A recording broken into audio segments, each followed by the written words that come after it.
ভাই এটা আপনি কি বানাচ্ছেন? এটা হচ্ছে মাছের খাবার তৈরি হচ্ছে। এটা হচ্ছে প্রকৃত দেশি গরুর যে গোবরটা, গোবর সঙ্গে আছে খৈল, আর সঙ্গে আরও আছে সার, আছে ইউরিয়া সার, এর সঙ্গে আছে ভুসি আছে, আপনার মহিষ মোটা যে ভুসিটা, মোটা দানা ভুসি, তারপরে আছে সয়াবিনের খৈল, আর এর ভিতর আর দিব কিছু আংশিক আংশিক কিছু ফিশ মিল দিব, দিয়ে এটা খুব সুন্দর একটি উপাদান তৈরি হবে।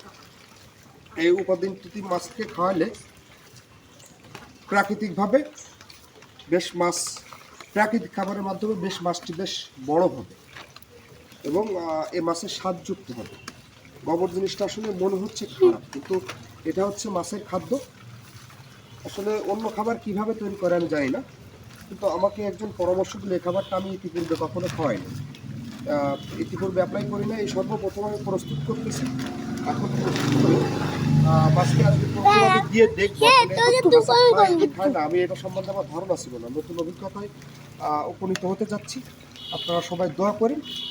আশা করি আমার এই যে খাবারটি প্রসেস করতেছি, এই খাবারটি যেন মানে ভালো হয় এবং খেয়ে যেন বাসা খায় এবং ভালো প্রফিট অর্জন করা যায়।